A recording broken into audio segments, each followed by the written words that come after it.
سلام، من امروز میخوام یه خورشت کرفس خوشمزه و آسان درست کنم. کرفس 1 عدد، پیاز 1 عدد بزرگ، گوشت قرمز 400 گرم، تکه های دارچین 1 عدد، فلفل قرمز نصف قاشق چای خوری، فلفل سیاه نصف قاشق چای خوری، زردچوبه نصف قاشق چای خوری، نمک 1 قاشق چای خوری، لیمو 4 عدد، نعنا خشک 1 قاشق چای خوری، جعفری 1 قاشق چای خوری، پودر سیر و پودر پیاز هر کدام نصف قاشق چای خوری. ما در مرحله اول پیاز داغ میکنیم. پیازمون رو خیلی نگینی خرد میکنیم.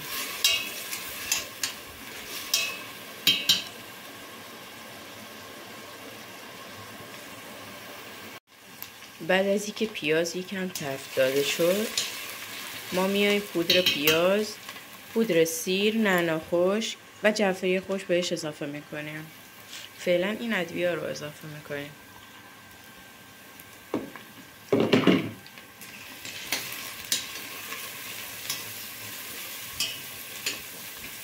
و یه بوی خیلی خوبی میگیره.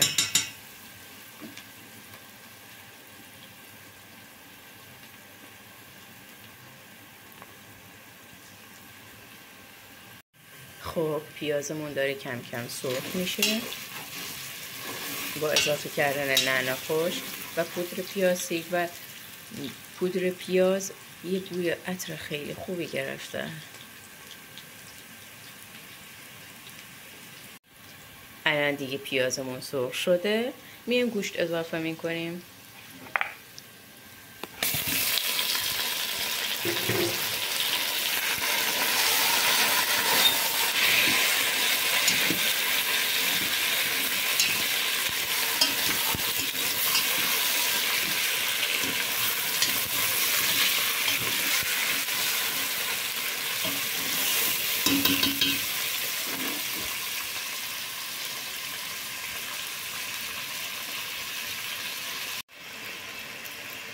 خب بعد از اینکه گوشتمون یکم تفت داده شد، بهش ادویه اضافه میکنیم.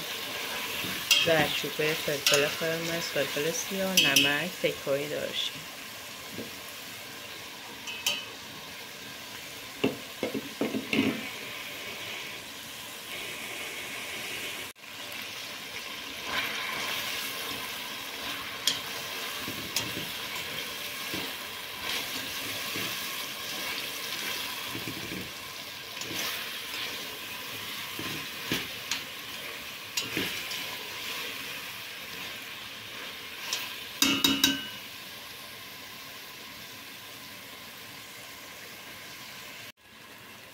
خب بعد از اینکه گوشتمون یکم تفت داده شد، بهش لیمو و آب جوشیده شده اضافه میکنیم.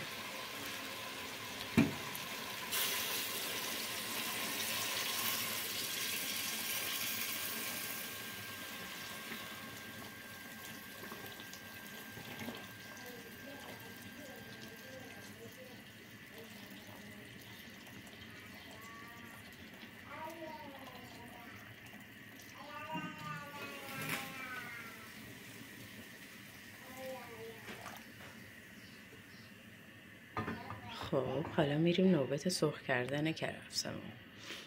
خب نوبت اضافه کردن سبزی کرفس به اینجا سرخ میکنیم تو روغن و به خورشتمون اضافه میکنیم.